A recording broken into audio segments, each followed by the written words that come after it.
Junior accounts officer. నా voice అందరికి వినిపిస్తుందండి? నేను జూనియర్ అకౌంట్స్ ఆఫీసర్ గా వర్క్ చేస్తున్నాను. సో నేను ఒక ఎంప్లాయీ గానే మీకు మద్దతు తెలపడానికి వచ్చాను. జెంట్స్ తో పాటు మహిళలు కూడా ఇక్కడ పాల్గొంటున్నారు కాబట్టి మరీ ముఖ్యంగా మా మహిళా సోదరీమణులు అధైర్యపడొద్దు అని చెప్పడానికి కూడా వచ్చాను. మీరు ఈ రోజు చేస్తున్న సమ్మె ఆరోగ్యం అవునా? ఇక్కడ ఇంతమంది గ్యాదర్ అయ్యారు. అయితే నేను అడుగుతున్నా, ఆర్టిజన్స్ కి మీకు ఎందుకు ఇంత ఆశ? ఒకప్పుడు మీరు కాంట్రాక్ట్ వర్కర్స్ గా వర్క్ చేసినారు, ఒక కాంట్రాక్టర్ దగ్గర నుండి పేమెంట్ తీసుకున్నారు. హలో, ఒక కాంట్రాక్టర్ దగ్గర నుండి పేమెంట్ తీసుకున్నారు. ఇప్పుడు డైరెక్ట్ డిపార్ట్మెంట్ మీకు పేమెంట్ ఇస్తుంది. మరి మీకు ఏం నష్టం జరుగుతుంది? ఎందుకు ఇంత ఆశ అని నేను అడుగుతున్నా. మీరు ఏం సమాధానం చెప్తారు?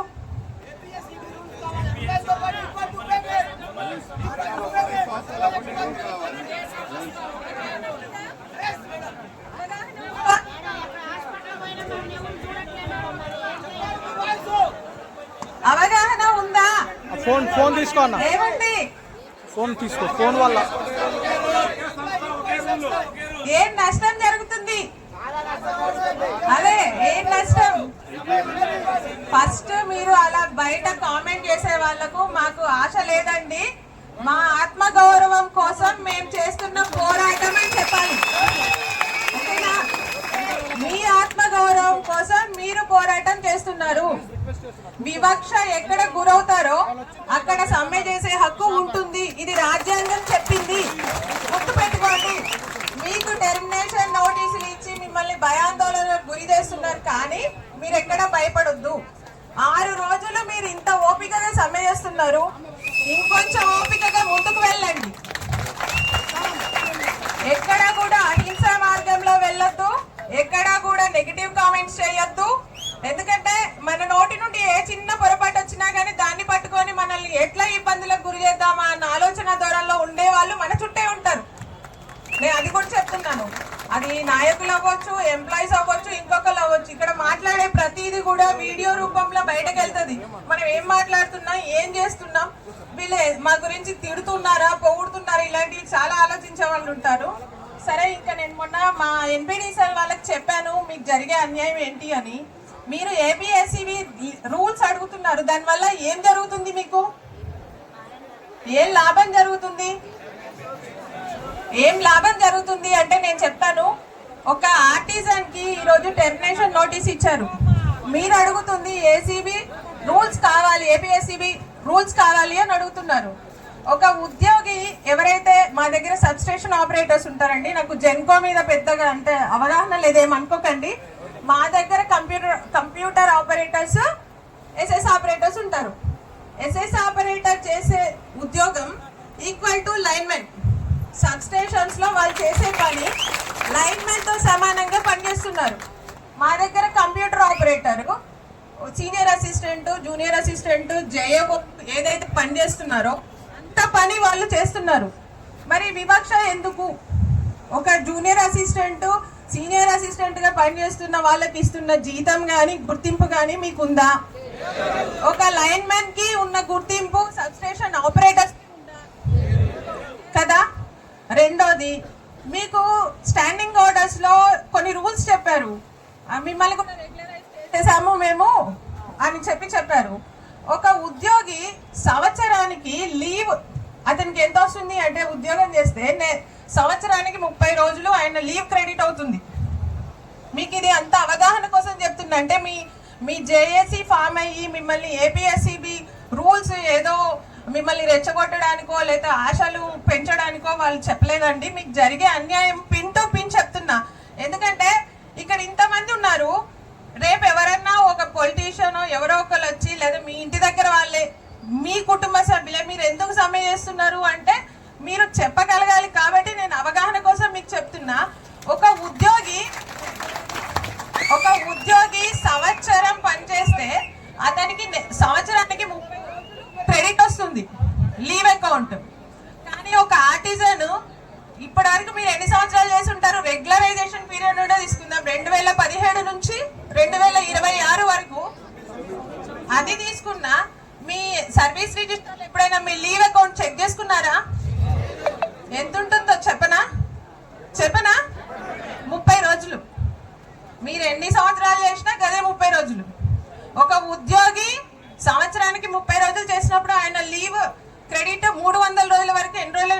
క్రెడిట్ ఇవ్వచ్చు.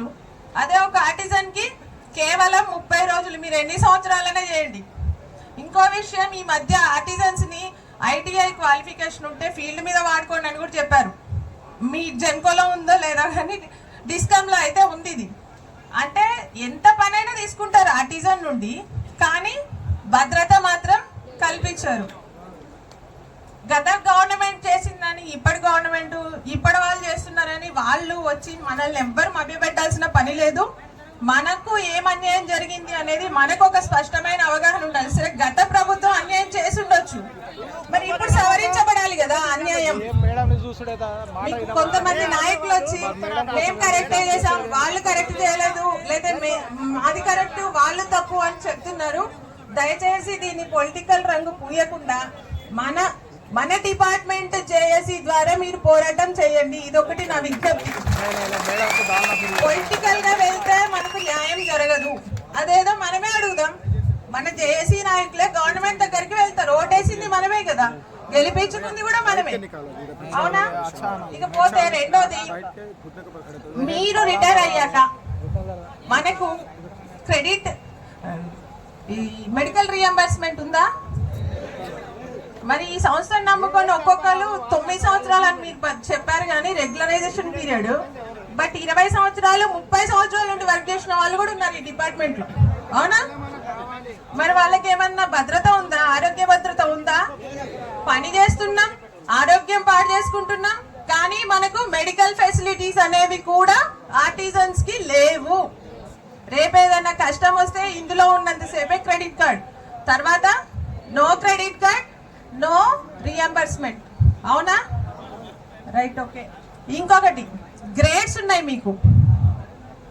20 సంవత్సరాలు 30 సంవత్సరాల నుండి పని చేస్తూ డిగ్రీ మీద రిక్రూట్ అయిన వాళ్ళు ఎవరైతే ఈ డిపార్ట్మెంట్ లోకి వచ్చి డిపార్ట్మెంట్ నమ్ముకున్నారో వాళ్ళు గ్రేడ్ 2. కానీ ఒక సంవత్సరం క్రితము అతను చదువుకొని పీజీ చేసి ఎక్కడ ఉద్యోగం లేక ఒక సంవత్సరం క్రితము ఒక అతను ఆర్టిజన్ గా రిక్రూట్ అయ్యి ఉంటే అతను పీజీ చేశాడు కాబట్టి ఆయన గ్రేడ్ 1. ఒక అంటే తప్పుగా అనుకోకండి, మీకున్న వ్యత్యాసం చెప్తున్నా నేను. ఓఎస్లని నేను తక్కువ చేయడం అని కాదు, అంటే వాళ్ళకి ఎక్కువ డబ్బులు వస్తున్నాయని కాదు. అంటే మీకు స్కేల్స్ లో కూడా వివక్ష చూపిస్తున్నారు. అసలు ఆ ప్రొసీజరే తప్పు. మీ నైపుణ్యాన్ని బట్టి గ్రేడ్ 1, గ్రేడ్ 2, గ్రేడ్ 3 కాదు, మనకు అవసరం లేదు. మీరు ఏదైతే పని చేస్తున్నారో ఆ పనికి సంబంధించి ఉద్యోగస్తులతో సమానంగా స్కేల్ అడగండి, ఓకేనా? రెండోది, మరొక విషయం, ఇప్పుడు మీరు అడిగేది నాయకులకు కూడా నేను చెప్తున్నా, అంటే మీరు మాట్లాడే దాంట్లో స్పష్టత ఉండాలండి. మీరు అడిగేది 1,00,000 జీతం అడగట్లే.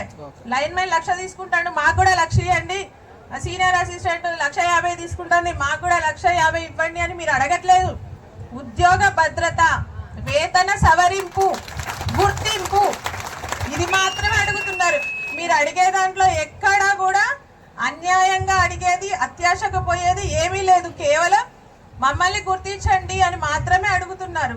కాబట్టి మీకు ఎన్ని టెర్మినేషన్ నోటీసులు ఇచ్చినా, ఎంత భయపెట్టినా మహిళా మహిళని నేను చాలా అభినందిస్తున్నా. మంచి సంఖ్యలో వచ్చారు. మొన్న కూడా అంటే నాకు ఇంట్లో కొంతమంది అంటే చుట్టాలు ఉండటం వల్ల రాలేపోయి, యాక్చువల్గా 3-4 డేస్ వద్దాం అనుకుంటున్నా. మొన్న కూడా వచ్చారంట, ఖమ్మం వాళ్ళు కూడా కాల్ చేశారు. సో ఇట్లానే ఇదే స్ఫూర్తితోటి మీరు కూర్చోండి.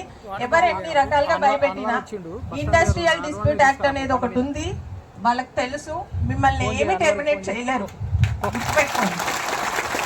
ఎక్కడ వివక్ష గురవుతారో అక్కడ ఇండస్ట్రియల్ డిస్ప్యూట్ యాక్ట్ ప్రకారం మీరు అహింస ప్రేరేపణ లేకుండా సామరస్యంగా శాంతియుతంగా మీ మీద వివక్ష చూపిస్తున్న మేనేజ్మెంట్ కోసం మీరు మీ హక్కుల కోసం అడుగుతున్నారు తప్ప వాళ్ళనేం మీరు డిమాండ్ చెయ్యట్లేదు.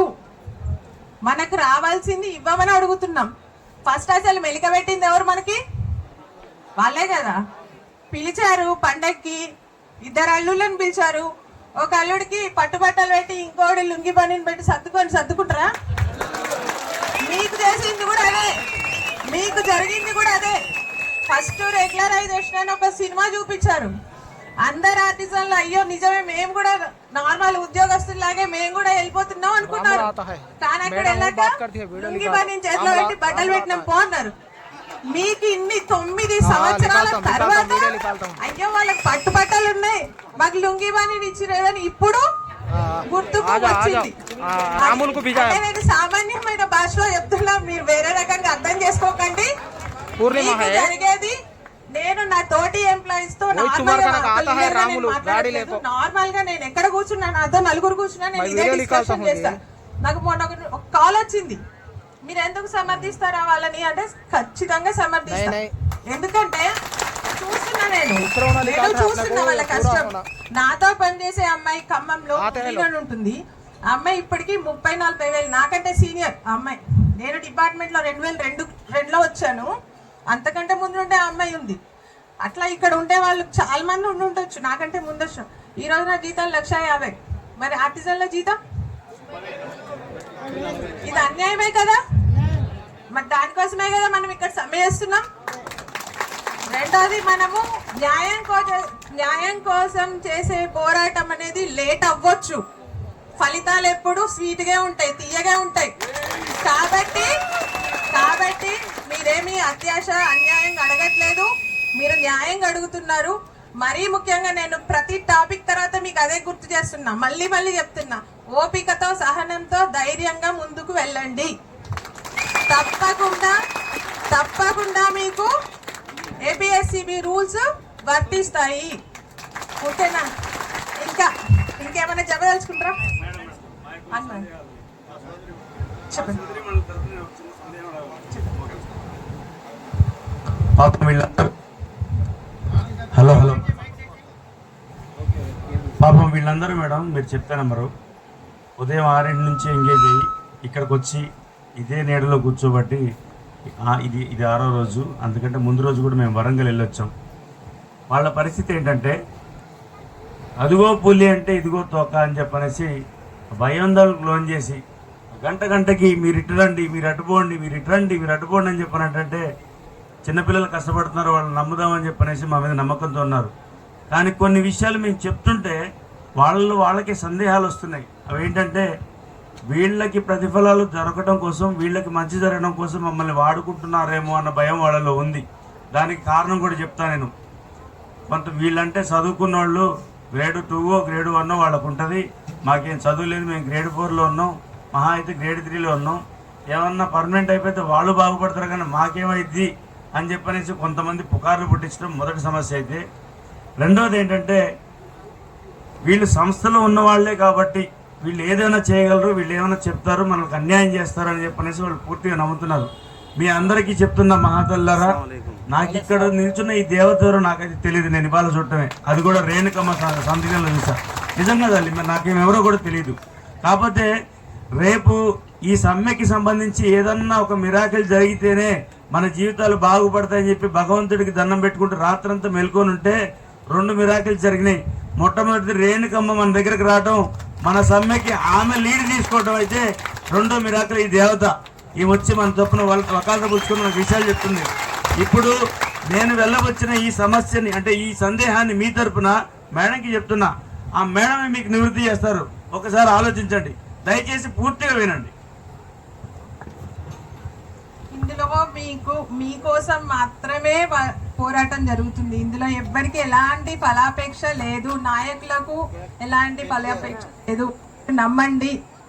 నేను ఒక ఎంప్లాయీగా వచ్చి, నేను జూనియర్ అకౌంట్స్ ఆఫీసర్గా వర్క్ చేస్తున్నా, ఏదో వచ్చి మీ దగ్గర చెప్పుకొని మెప్పు పొందాల్సిన అవసరం నాకుందా? నన్నే ఎగ్జాంపుల్ తీసుకోండి. ఇంకా మిగతా తోటి నాయకులకు, ఉద్యోగస్తులైన నాయకులకు ఎందుకు ఉంటుంది? ఇన్ని సంవత్సరాల నుండి వీళ్ళు పనిచేస్తూ ఈ 6 రోజుల నుండి మీకోసం వీళ్ళు సమ్మె చేస్తున్నారు కదా, వాళ్ళకేం లాభం వస్తుంది పక్కకు పెడితే మీకేం లాభం వస్తుందో నేను ఇప్పటిదాకా చెప్పా.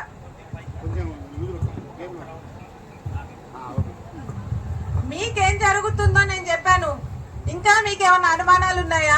ఇది మీ భవిష్యత్తు కోసం. ఇక్కడ మీరొక్కరే కాదండి, ఆర్టిజన్ అంటే ఆర్టిజన్ వెనకాల ఒక కుటుంబం ఉంటుంది. మీ కుటుంబం కోసం మీరు చేస్తున్న పోరాటం. రెండో తరం ఉంటుంది. ఆర్టిజన్స్ కి ఇంకొక ఉద్యోగ అవకాశం, మనకేదైనా జరగరాని ప్రమాదం ఏమైనా జరిగినా ఇంకో జనరేషన్ ఉంటుంది. లేదు, మీ పిల్లలే ఈ డిపార్ట్మెంట్ లోకి రావచ్చు, అప్పుడు కూడా వాళ్ళు ఆర్టిజన్ గానే పిలువబడాలా? ఇదే అన్యాయానికి గురవ్వాలా? పోరాటం ఎక్కడో ఒక చోట మొదలవ్వాలి. మీరు మొదలు పెట్టారు, మీరే ముగించాలి. గుర్తుపెట్టుకోండి, మీరు మొదలు పెట్టారు. 9 అప్పటికి ఇప్పటికి చాలా లేట్ అయింది. 9 సంవత్సరాలు. మీకు ఇంకా చెప్తున్నా, ఉద్యోగి ఒక క్యాడర్ లో 6 సంవత్సరాలు పనిచేస్తే అతనికి స్పెషల్ గ్రేడ్ ఇంక్రిమెంట్ అని 6 years ఇంక్రిమెంట్ ఇస్తారు. మీకు తెలుసా? చాలా తక్కువ మంది తెలుసు. 12 సంవత్సరాలకి ఒక ఇంక్రిమెంట్, 18కి ఒకటి, 24కి ఒకటి. నార్మల్ ఇంక్రిమెంట్ కాకుండా మీకు సంవత్సరానికి ఒకసారి ఇచ్చే యాన్యువల్ గ్రేడ్ ఇంక్రిమెంట్ కాకుండా మళ్ళీ 6 సంవత్సరాలకు, 12 సంవత్సరాలకి, 18కి ఇట్లా ఇస్తున్నారు. మరి 9 సంవత్సరాల నుండి ఆర్టిజన్స్ ఎవరు పట్టించుకున్నారు?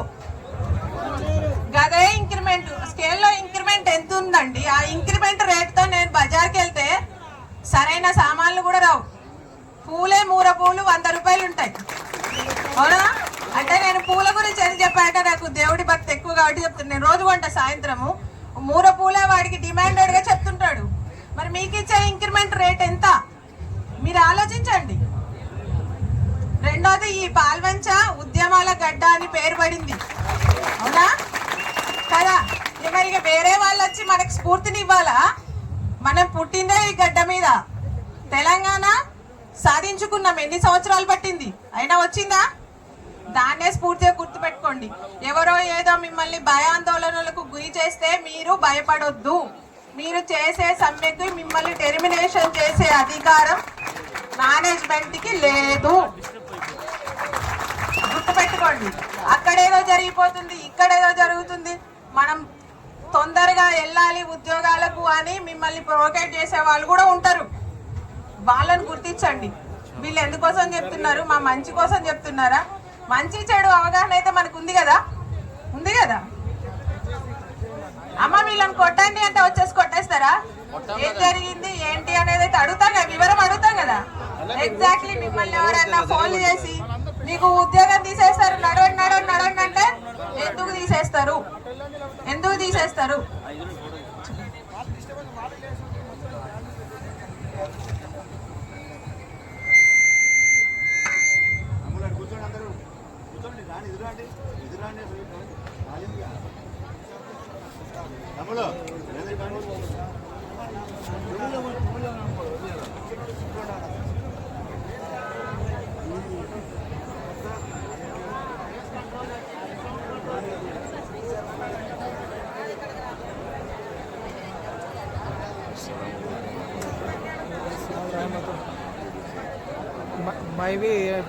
మిమ్మల్ని ఉద్యోగంలోకి చేరాలి. ఈ రోజు లాస్ట్ డేటు, ఇంకో గంట లాస్ట్ డేటు అని కూడా మీకు పిలుపులు వస్తున్నాయంట కదా. మరి భయపడదామా? భయపడదామా? భయపడకండి, ధైర్యంగా ఉండండి. ఇండస్ట్రియల్ డిస్ప్యూట్ యాక్ట్ ప్రకారం మీరు వివక్షకు గురైన సందర్భంలో జీతం సరిగ్గా లేకున్నా, పనిచేసే ప్రదేశాల్లో భద్రత లేకున్నా, మిమ్మల్ని సమాన పనికి సమాన వేతనం మీకు లేకున్నా, ఇవన్నీ కూడా 1947 ఇండస్ట్రియల్ డిస్ప్యూట్ యాక్ట్ లోనే మీకు సమ్మె చేసే, శాంతియుతంగా సమ్మె చేసే హక్కు మీకు కల్పించబడింది. చట్టబద్ధమైన సమ్మె మీరు చేస్తున్నది కాబట్టి ఎక్కడ కూడా మీరు అపోహకు పోకండి, భయపడకండి. పోరాడితేనే ఆరంభించారు, ముగించేది ఎవరు? ఆ మాట మీద ఉంటారా? మళ్ళీ మళ్ళీ మళ్ళీ నీరు గారుతుంటే మళ్ళీ మళ్ళీ మేము వచ్చి ఇంజక్షన్లు వేయాలా? అవసరం లేదు కదా. మహిళా మళ్ళీ చెప్తున్నా, శ్రీకృష్ణుడు యుద్ధం చేసి కాసేపు స్పృహ కోల్పోయి పడిపోతాడు, అప్పుడు ఎవరు ఆదుకున్నారు కదా. కాబట్టి మహిళా మళ్ళీ ఎట్లుండాలి? మన సోదరులు కొంచెం వాళ్ళు ఏమైనా వీక్ అయితే మీరు పట్టుకోవాలి, అట్లా ఉండండి మీరు. అప్పుడే కదా యుద్ధం గెలిచింది. ఇప్పటికీ మనం దీపావళి చేసుకుంటున్నాం, ఇప్పటికీ మనం దీపావళి చేసుకుంటున్నాం. అట్లానే ఆర్టిజన్స్, అన్మ్యాన్డ్ అందరూ పండుగ చేసుకుంటారు. ఇప్పటిదాకా ఆర్టిజన్స్ గురించి చెప్పా.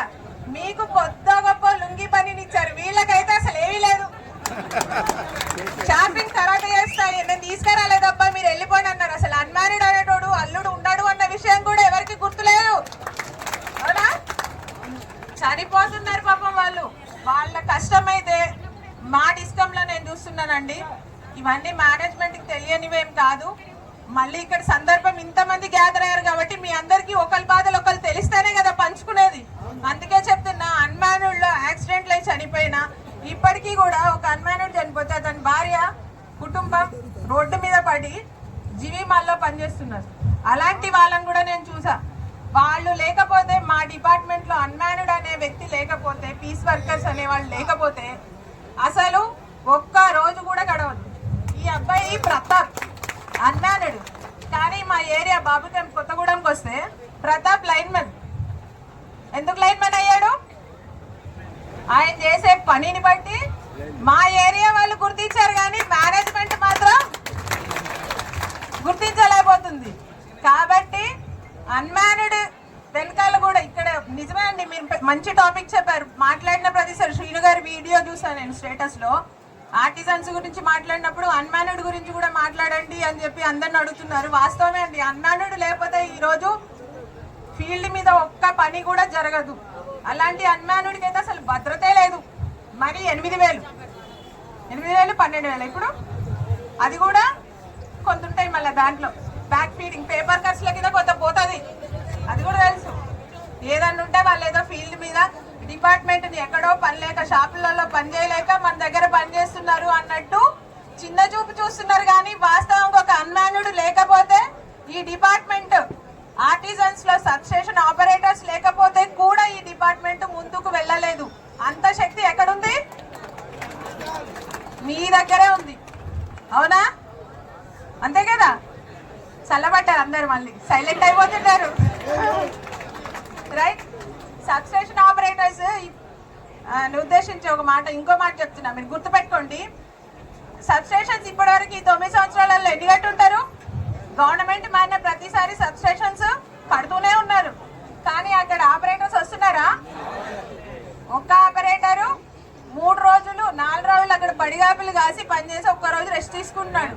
ఎవరో ఒక నాయకుడు అన్నాడట, వాళ్ళు ఒక్క రోజు పనిచేసి 3 రోజులు ఇంటికాడ పడుకుంటారని.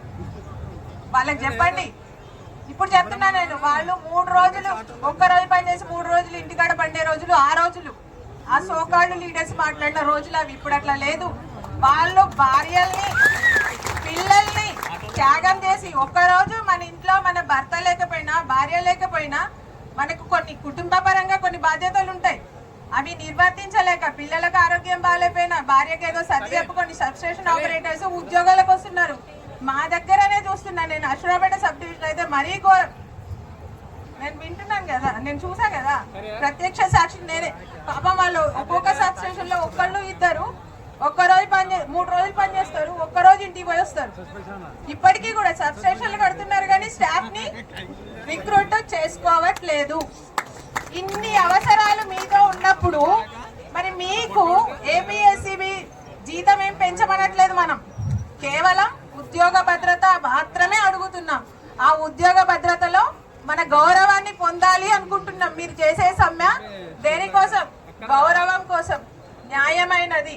కాబట్టి మీరందరూ కూడా 6వ రోజు అయింది, 7వ రోజు అయింది, జీతాలు రావు, టెర్మినేట్ అవుతారు, ఇలాంటి భయాందోళనలు వస్తూనే ఉంటాయి, మాటలు భయపెడుతూనే ఉంటారు. ఎందుకంటే మానసికంగా మనల్ని కృంగదీస్తేనే ముందుకు వెళ్తారు వాళ్ళు. అంతే కదా? ఒక 4 ఉన్న చోట ఒకళ్ళని భయపెట్టినా వాళ్ళు సక్సెస్ అయినట్టే. మరి భయపడదామా? నమ్మచ్చా? మళ్ళీ 6 రోజుల తర్వాత దాన్ని మళ్ళీ ఉద్వాసన పలుకుదామా? దయచేసి ఆలోచించుకోండి. ఇంతసేపు నేను మీకు జరుగుతున్న నష్టం పిన్ టు పిన్ చెప్పాను అని నేను అనుకుంటున్నాను.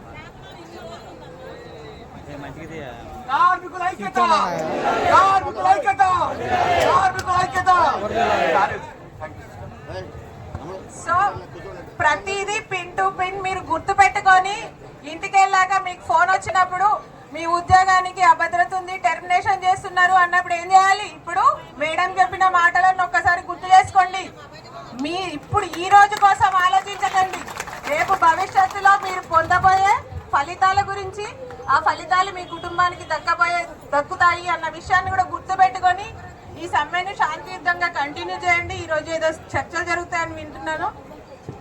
మీకు ఫేవర్గా జరగాలని నేను కూడా మనస్ఫూర్తిగా కోరుకుంటున్నాను. నాకు ఈ అవకాశం ఇచ్చిన మీ అందరికీ మరొక మరొకసారి ధన్యవాదాలు తెలియజేసుకుంటూ ముగిస్తున్నాను. Thank you thank you madam.